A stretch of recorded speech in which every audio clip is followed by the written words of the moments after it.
Okay. Okay, welcome everybody to the public talk on the ERA, abortion in Louisiana. As you may guess from that title, the focus of this talk is on the fight for reproductive rights, because we are pro-choice, and part of our mission is, a big part of our mission in Louisiana is to help win the legalization of abortion. Just as some starting points here, about 80 million people in America live in states where abortion is formally banned. 80 million people, okay? So don't let anybody say this is not a national issue, or it's just, the yahoos down here in Louisiana. It's a lot of people. In addition, we have 16 million people, including in Georgia, where they have officially the right to get an abortion up to 6 weeks pregnancy, which means they're not gonna know it. Okay, so we've got close to 100 million people in this country living in states where abortion is illegal or all but illegal. And that means about half, a little over half, about 50 million women are living in states right here, in the good old USA, where abortion is illegal. Now, it doesn't seem to me that the left, and people claim to be pro-choice, really have come to terms with the magnitude of this problem, all right? I think with the left, there is this attitude of, well, that's the red states. So let the yahoos in Texas, Louisiana, Mississippi, wherever, let them rot, okay? And that means let the women there rot. That's a broad strategy. It isn't just for abortion rights. It's for a whole bunch of them. Minimum wage is another, go down. But we know that for 49 years, abortion was legal in this state, right? At least up to 24 weeks pregnancy. And we know what it was like, and remember when there were clinics here, okay? I was one in Gentile. I remember going to clinic defense, marching in front of it, because the right to lifers would come and they'd have their pickets, and we'd have our defense pickets. But I know throughout that period, many people were thinking, especially by the 90s, there's no way they could criminalize abortion. Just no way. Because it had been legal for 20 years. Well, here we are 50 years later and it's illegal. Okay. So what does this tell us, the criminalization of abortion? It tells us that the level of political organization that exists in America today that's pro-choice, and there's plenty of groups and individuals, the majority of people, including in Louisiana, are pro-choice. But the pro-choice camp is not sufficiently well organized to defend the right of people to have a legal abortion. I mean, I remember the argument in Ohio used to be, well, and even down here, well, we should make sure poor women have funding, which I agree with. But that ain't the issue here. I mean, that will be the issue if we ever get it, when we get it legalized. But the issue here is, if you're pregnant and you want to get an abortion, I know some people use abortion pills, right? But a lot of people don't. All right, then you've got to go all the way to Illinois, southern Illinois, or all the way east to Florida. And Florida, by the way, you've got to be there under 15 weeks of pregnancy. Now, I'm sure they watch those clinics like a hawk there. And that is a hard sell for working class women who have no money or very little extra money. We know that's, how many people have $400 in the bank for an emergency? And I think this would qualify as an emergency. About half people don't have that amount of money in the bank. In addition, we have a situation where a lot of the people who we're talking about, who want to have an abortion, don't have any social or political connections. So it's one thing if you're a young woman going to Tulane University, all right? You're gonna have connections, all right? Maybe you're from New York or from California or wherever, but you're gonna find a way to get to abortion. You're gonna have the money, if nothing else. But for a lot of the working class women in this city, you just don't have it, all right? And they don't know who to go to because everything's so disorganized. And that's because we do not have a movement worthy of the name to fight for pro-choice, the legal right for abortion. We don't have it. We have individual groups, all right? And we certainly have this huge ocean of passive support for legalized abortion. But what I think here is we're in a situation now pretty comparable to, say, being against Jim Crow in the 1940s and 50s here, all right? Now, what's been long forgotten is there were battles won against Jim Crow in this state in the 40s and 50s long before the Civil Rights Act was passed, long before the voting rights was passed. I know one person, Jerome, and Jerome is a cultural, hi John, have a seat. We're just getting started. All righty. Anyways, Jerome Smith. There was a struggle in 1958, and they integrated the streetcars here. Most people don't know that, but they did. I think I'm one of the guys who was involved in it. All right, and that was done even though the Jim Crow people were in charge of city council, even though the Jim Crow people, this was before the Voting Rights Act, were in charge of the state legislature, even though, well, the governor was Earl Long, so he wasn't super hardline on these issues. But, so it is possible in a really, really hostile environment to win demands. And that's why, same thing with like the Montgomery bus boycott, right? That, I mean, how much more pro-Jim Crow can you be than Alabama? All right, the state legislature, I mean, that was just 100% rock solid. But Martin Luther King, and most importantly the people of Montgomery, understood that mass mobilization, mass power can force reactionary elements to accept what they thought they would never be able to accept. And that's true in Alabama, okay, in 1956. That's true in New Orleans in 1958. Right now, given the environment we're in, I think we have to think Montgomery, 1956, New Orleans, 1958. When it comes to women's rights, that's where we're at. Now that scares a lot of people because, well, the only way those gains were made were through mass struggle at the grassroots level. You've all probably heard of the bus boycott, and there were similar protests here around the street cars. That's the frame of mind we have to be in. Now, I was fortunate enough to know some of the people who were involved in that, but, you know, there's just no way around it. It's a lot of problems. It isn't just the problem of right to choice. It's a lot of problems. But anyways, that's what we're talking about here. Now, what I just wanted to add is if we're going to force those gangsters, the governor and the state legislature, to pass pro-choice legislation, they have to be in a position where we have to be in a position where we can politically wring their necks, okay? And they don't care about elections.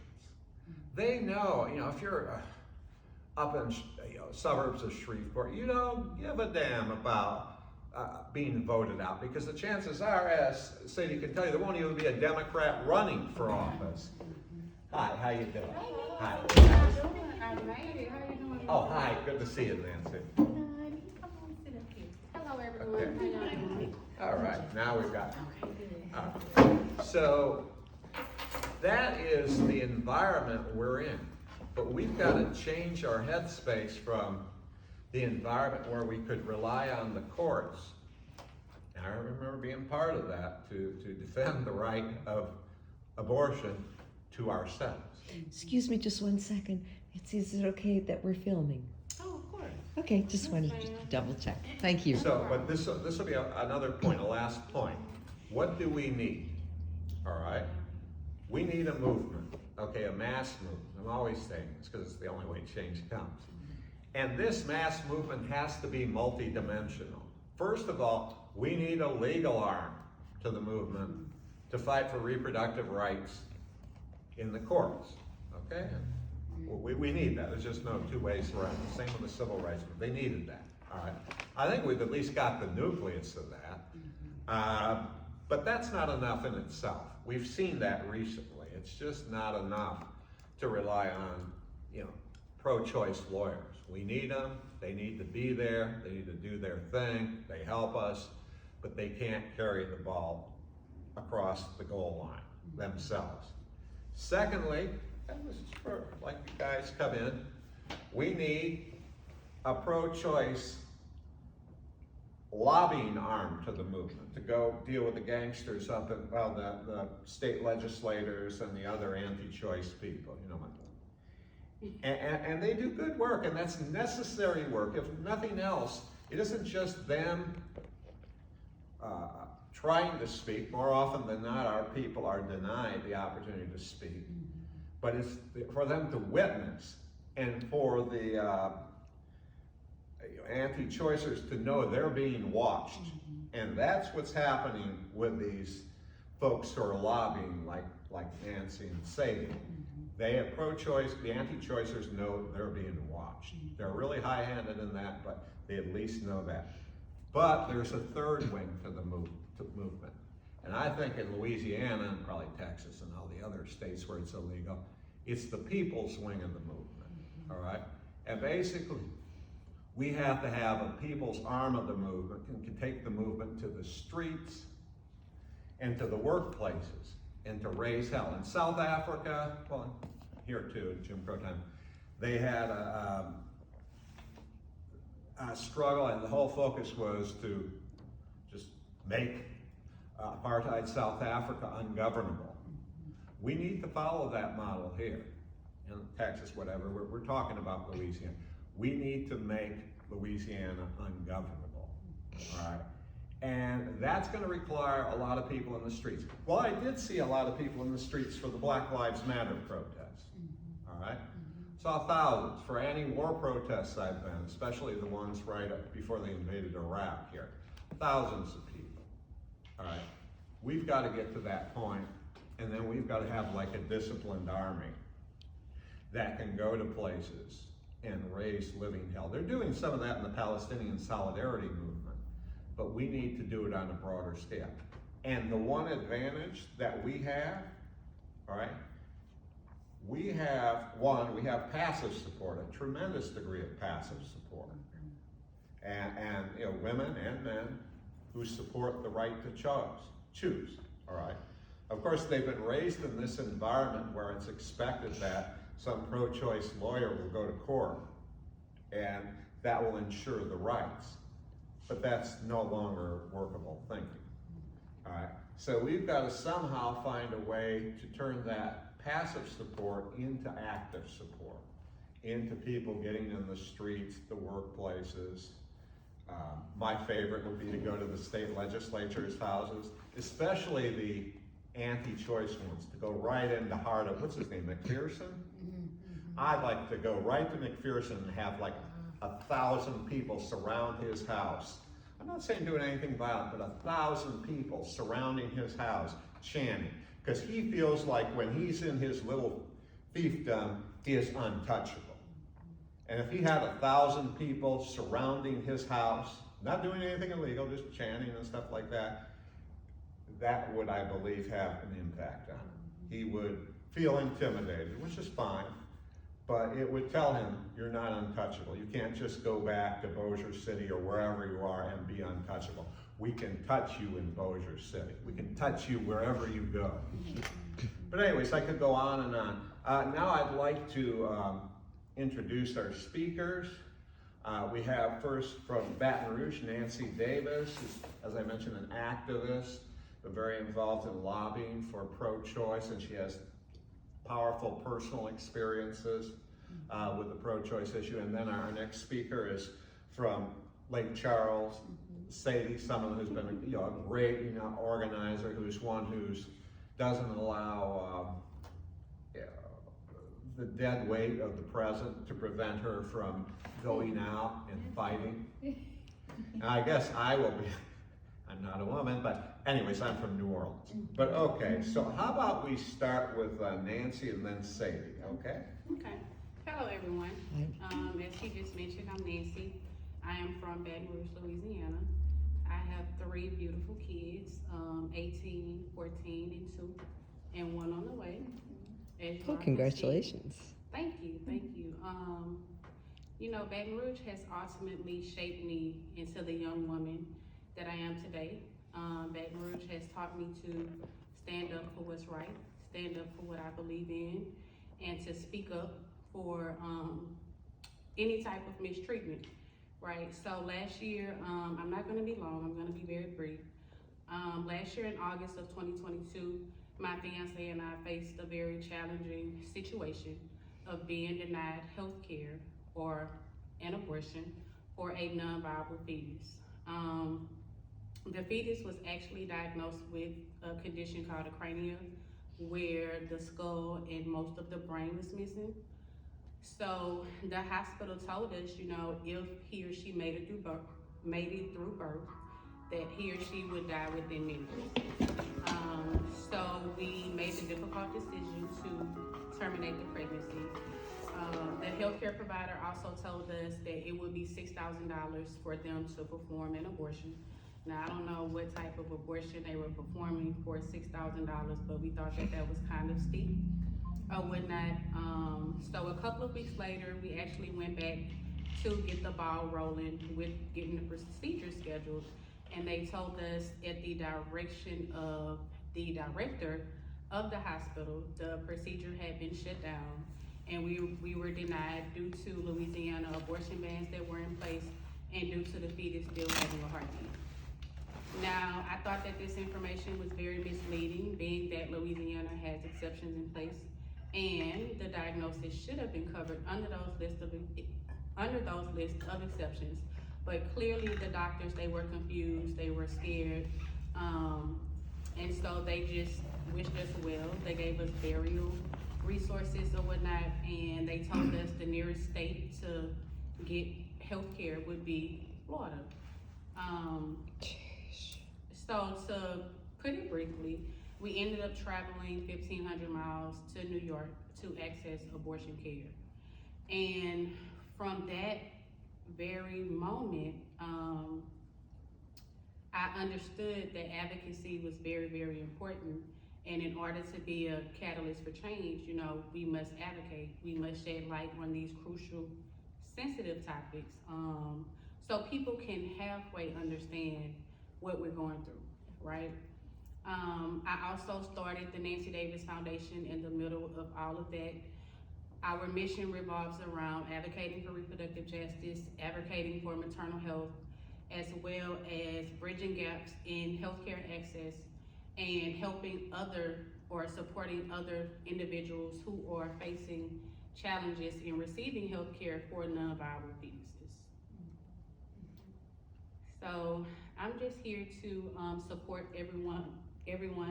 I support the movement, you know, and from that situation, it kind of forced me into being an advocate, being an activist for women's rights, for reproductive rights.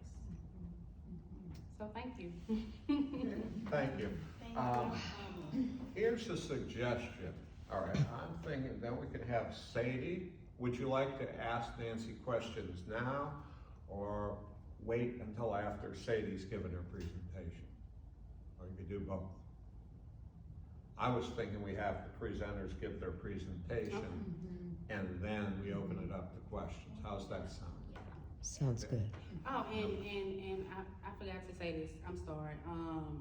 Going through that whole ordeal, it did highlight some important things to me.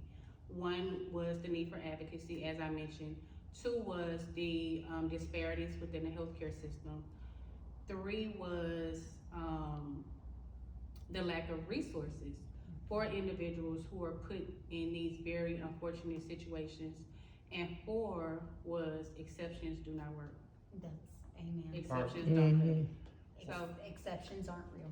right, That's right. yeah. Mhm. So thank you. It was a pleasure sharing my experience or whatnot. And let's continue to fight.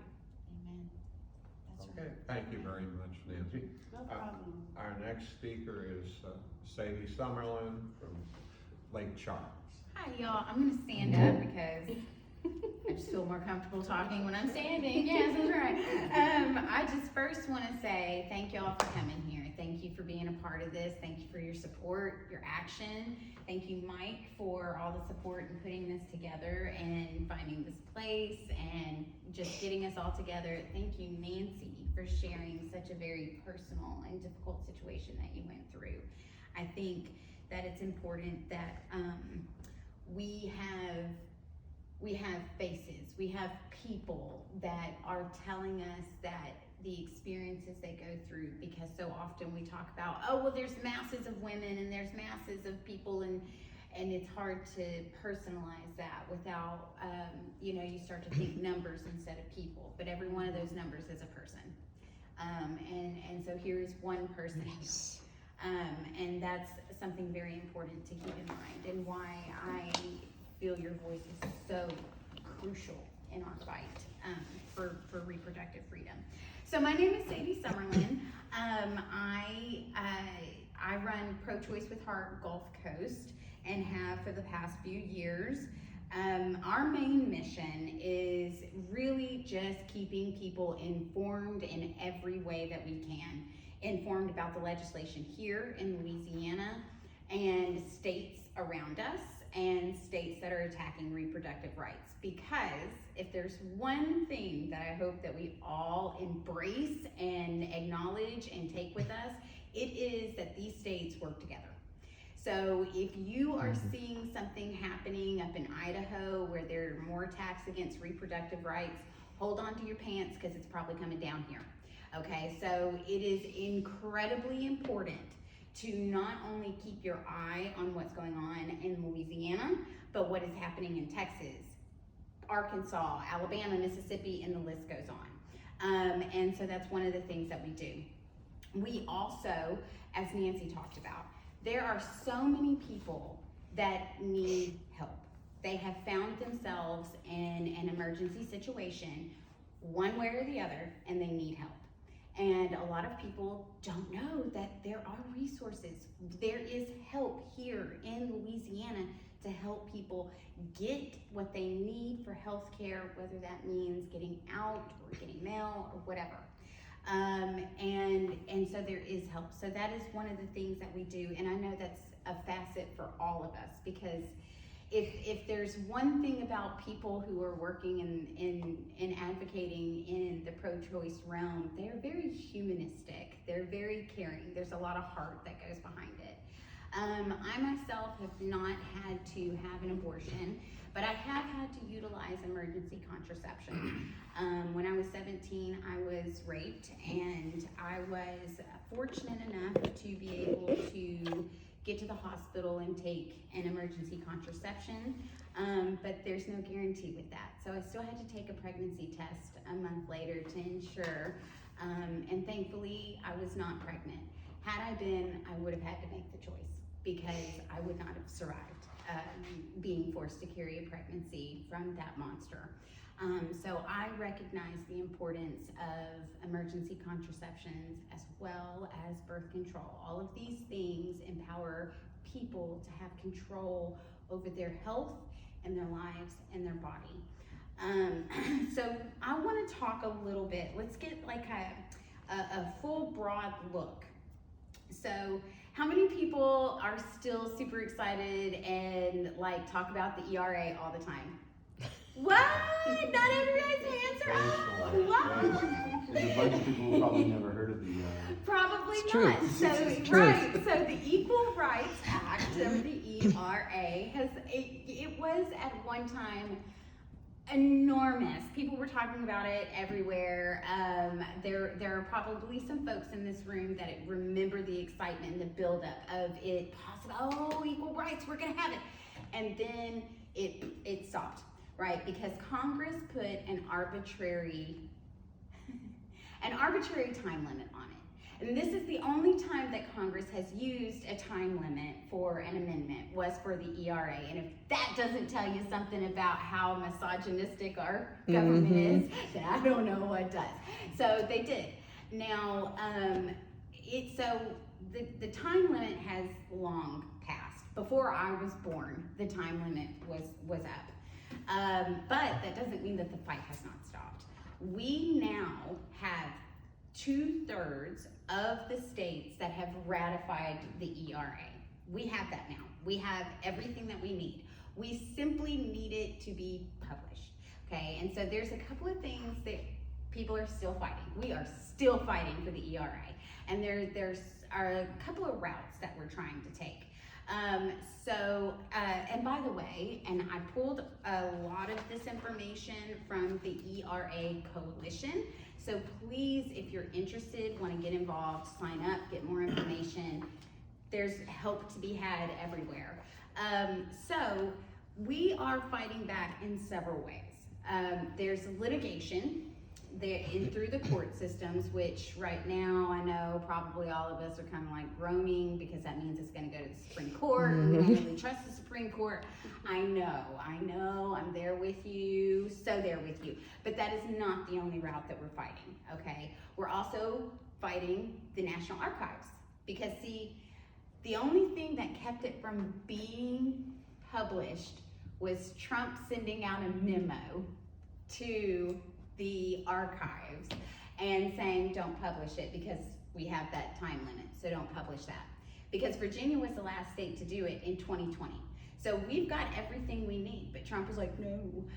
I know y'all are shocked. I know. Y'all just handle up now. Come on, calm down. And so yes, he did. He put a stop to it. He is the one. So right now, there is a working with the Biden administration and the DOJ to reverse that memo and basically tell National Archives, get rid of that, publish it, okay? So that's another route that we are taking. So no courts there, no Supreme Court, that's a good one. And also, we are also going through Congress and Senate, okay? Because there's still a route for them. And it is introduced at the beginning of every congressional session that we have at the national level. It has been introduced time and time and time again. Right now, I want to get this absolutely correct. The discharge petition right now has 206 signatures, and it needs 218 to move it to the floor to vote. So we are very close. So don't ever let anyone lie to you and tell you that you voting for your representative at the national level isn't important. Yes, it is. Yes, it is. Because if we get the right people in there, guess what? We get the ERA. So what does the ERA do for us? Well, it does a whole lot of things. So obviously, one of the most obvious things about the Equal Right Act is that it says, hey, you can't make laws that are discriminatory on the basis of sex. Like abortion bans, you know, that is a discriminatory law on the basis of being a female and not having control, because there's no law saying when you can or can't get a vasectomy. You know, there's no law saying that you three must produce a certain amount of children. There's nothing dictating your reproductive freedom. However, this side of the room, we are saddled with laws after laws. If I wanted to go in and get a hysterectomy because I'm 40, I'm not having any more children, I'm done with all this mess, let's be done with it, my doctor would tell me no because I only have one child. It's not my choice. But if any one of y'all wanted to go in and get a vasectomy, they would schedule up. They wouldn't even ask you if you're married or if your wife's okay with this. But however, women get asked, the husband has to come in and have a conversation with the doctor. If there is no husband, it's not going to go any further because someday there might be. And so we have essentially we do not have full control over our bodies and our health care, our reproductive abilities. And, you know, I think it's all obvious to us that for a man to produce a child, you really, you know, what, 10, 20 minutes and you're out the door and you're good to go. There's really nothing else that you have to do. However, it's a whole lot more. Now, Nancy could probably tell us everything that she's been going through just with this pregnancy alone, but if anybody else in here has ever been pregnant, we really don't need the stories because we know. I don't know about y'all, but I was hugging the toilet for the first 4 months of my pregnancy. It's rough, okay? And the 4 months after giving birth is no cakewalk. I mean, these things are real. I will forever, for the rest of my life, have things different about my body because I've given birth. And I think that all of us women can agree that, yeah, things change, you know, that it doesn't magically, like nothing ever happened. Things change from top to bottom. And so it is a massive decision for a woman to decide to carry a pregnancy through birth. It's a massive decision with lifelong consequences other than just the child being produced. And so we deserve to have a say in what's going on and how our body is being used. Also, and I think that this probably gets overlooked. So I don't know if y'all know about this, but up in North Louisiana, there are 3 lesbian couples who are all of them, the non-bio moms, are having to fight to be able to adopt their child. Now, they've been in these marriages before the child was been born, and they did all the paperwork through the courts to be able to do this. But the judge, who has all 3 of these cases, has denied that, the second parent adoption, because they're married. Because the code, the ordinance, the language in it, is specifically for a stepfather. That's what it's for. And so these women are being denied the ability of having parental rights over their child because they are a woman who is married to a woman. So gendered language goes so much further than just abortion or birth. It goes so much further than that. Gay men would have the same problems. So gendered language in our laws is problematic for everybody. Just like racism hurts everybody, sexism hurts everybody, right? Any of these isms hurts all of us, right? We might not realize that we're gonna have consequences of these things, but they're there. So, so that's a couple of things about the ERA. As far as, I know that there are sometimes some concerns about, okay, but think about, like, for example, shelters that women go to because they're leaving an abusive relationship and they need a safe place. And those places specifically bar men from being able to come in. Now, it's the same for men, no women, right? The same. And so some people are concerned, like, those types of things. Well, wait, does that mean that we're gonna, because that could be very dangerous? No. There are exceptions to every rule that we have, right? And if the safety is that this is a specific place for survivors of some kind of abuse, then they kind of can make some different rules. So that's not going to prevent any kind of safety thing for any like shelters or anything like that. Now, interesting enough, there are, let's see, 2, 3, 4, 5 states that have tried to rescind their vote for the ERA. Y'all will be shocked, by the states, by the way. Nebraska, Tennessee, Idaho, Kentucky, and South Dakota. Shocking, I know, but they are. Now, too bad for them. There's no takebacks. That's good for us. In fact, when the 13th Amendment was being ratified, there were a few states that tried to take it back. And the Supreme Court said, there's no takebacks.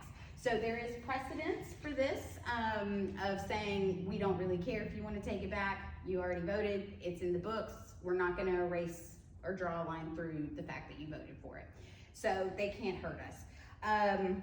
Right now, the last 3 states that ratified, which was, I want to make sure that I say them correctly. I know Virginia was the last one. Nevada, I can't think of the other one, and I apologize for that. And I don't want to just be looking through my papers.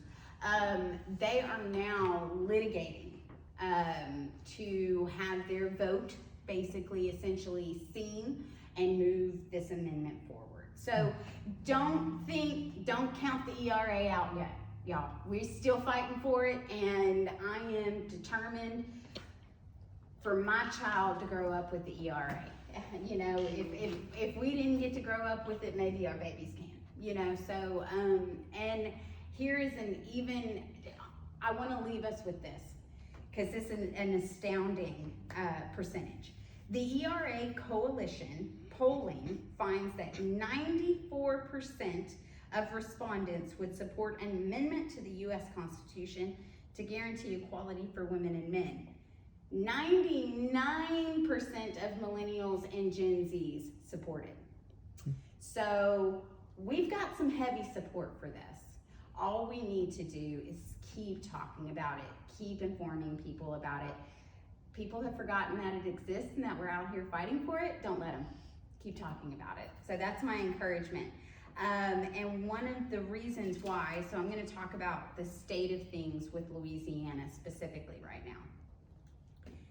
Oh, y'all, it's bad. It's bad, okay? I have been attending committee hearings in Baton Rouge. Oh boy. I talked about this a little bit before we got started with this, and you know, these committee members walk in and you know if they're gonna pass it or if they're going to vote it down. You know, before any arguments, before any witnesses, before any cards have been counted, you know exactly how they're gonna vote. They make it known. And I'm gonna give a specific example of last week, and I'm gonna name and shame Senator Katrina Jackson Andrews. Boo.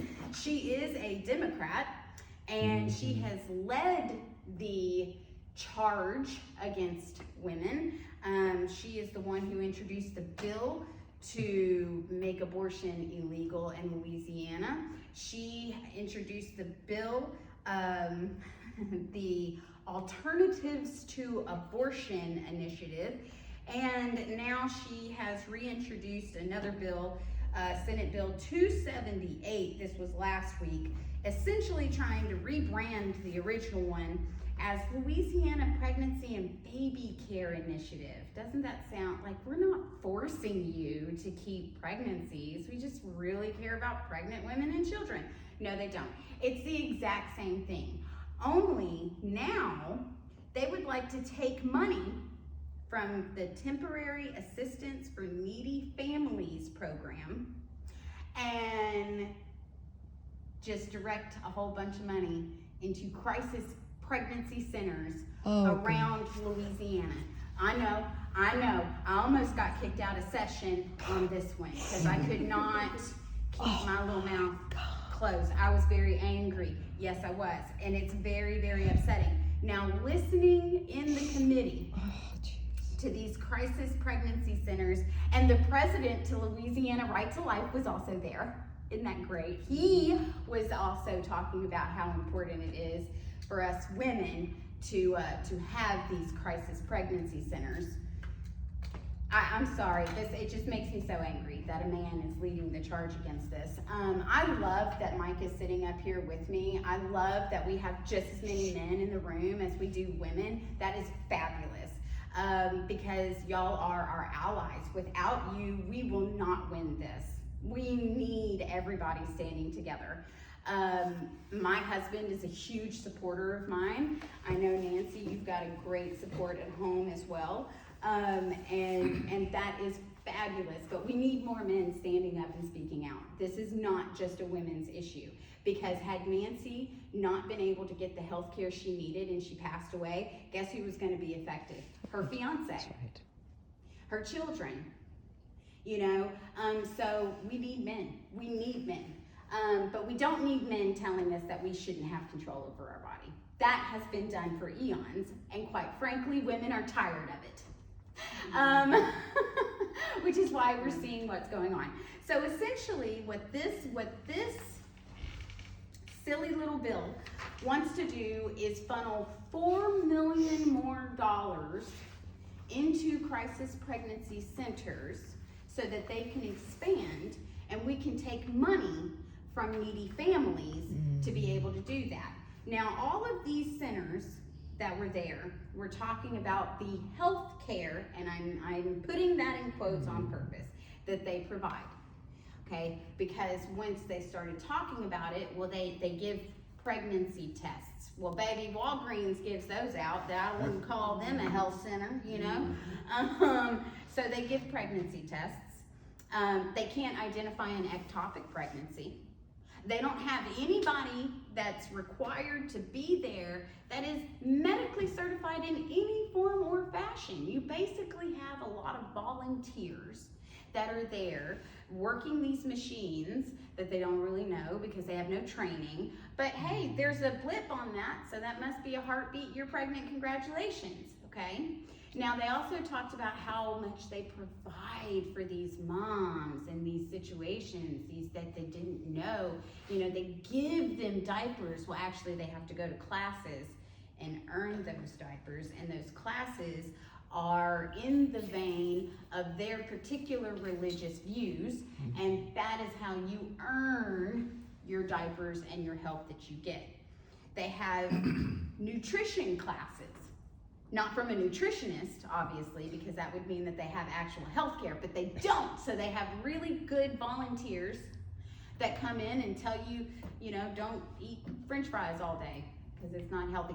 I'm sorry, I'm being a little sarcastic. I'm being a little facetious about this because absolutely none of them had anybody that was medically certified in any sort of way employed at their facility. And yet they're presenting themselves as though they're healthcare, and they're not. Now, the illustrious committee that I had to watch absolutely disrespect us, who were speaking about our concerns about this money being taken from needy families, given to these crisis pregnancy centers, which, by the way, they have very little oversight, very little reporting that has to be done on the money that they're spending and how they're spending it and what they're doing and what they're actually providing. They don't have that. They don't have the, I blanked on it, the accountability, there it is, that medical professionals have. They don't. They're basically freewheeling, and we are giving them lots and lots and lots of our money. This is our tax money. Now, I don't know about y'all, but I don't want one penny that I pay in taxes going to a crisis pregnancy center. Not one, because they are dangerous. They are. I am going to share my personal experience with the crisis pregnancy center. Okay, so as I already mentioned, when I was 17, I was a victim of rape. And I was able to take the emergency contraceptives, but I also noted that I still had to take a pregnancy test to make sure that it worked, that I was not pregnant. So I had just started college the night that had happened. So I was in a new place, new town, and I was not doing well mentally, imagine that. trying to just figure out how to live life as a survivor, you know. And I needed to take the pregnancy test. The thing that I was dreading for 4 weeks, you know, that was just really, I was struggling with. And I knew where there was a Planned Parenthood in the town, but I couldn't remember exactly how to get to it because I'm still fairly new to the city.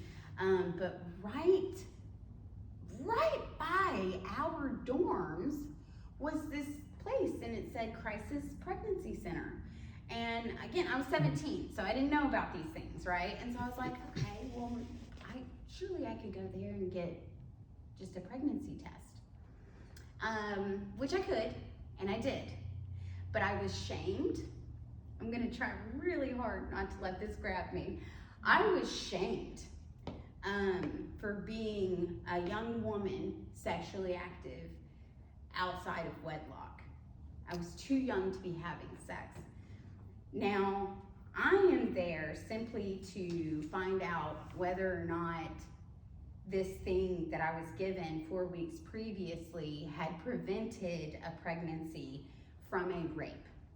I was not doing well emotionally. I was not doing well physically. I was struggling a lot. I was alone. I was in a strange city on a brand new college campus. Didn't have friends there with me. So I walked into this place just needing a yes or no answer. And instead I was shamed, made to feel like I was a whore, given lots of pamphlets about how to be a godly woman, and it was devastating. It was devastating. I would say that experience greatly hurt my recovery and healing from the very negative experience that I had. I'm here today, so everything did work out eventually. I got the help I needed. I'm healing, and yet another reason why I'm an advocate for this, because Louisiana, although exceptions aren't real, Nancy, you are so right. No exceptions are real, no matter what state they're in. But Louisiana couldn't even give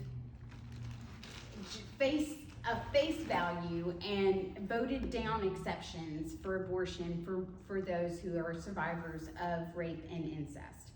So there are, in fact, since we've had the ban here in Louisiana, there have been 4,963 women who have been raped just since our bans have been put in place.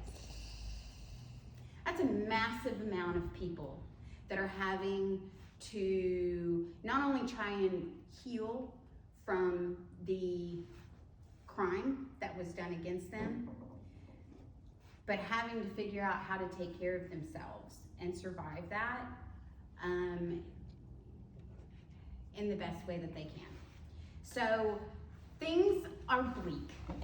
I wish that I could stand up here and say things are, we can fight, we do fight, we fight, we are gonna fight. I will fight until I have no fight left.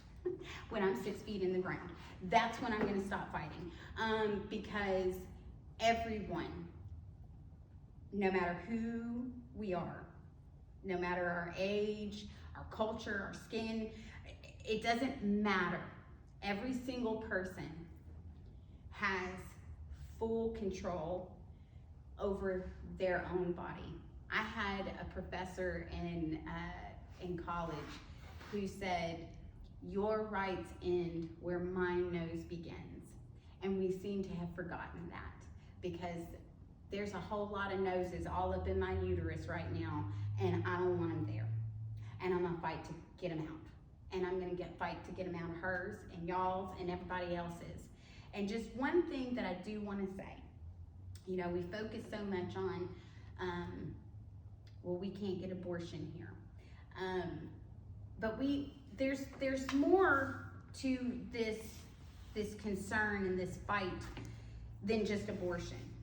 We are losing OBGYNs substantially. They are leaving our state in droves. Now, if we don't have OBGYNs, that means there's no cancer screenings, because they don't just deal with pregnancies and births. There's cancer, there's endometriosis, there are so many other things that OBGYNs provide health care for outside of pregnancy and abortion. So when we already know we're in the cancer belt, are we saying that we don't need doctors screening for cancer in the cancer belt? How much worse is it gonna get for us? The fallout, when we don't have cancers being caught early, simply because we don't have the doctors. And on top of it, we don't have young people coming out of universities to fill those places. Why?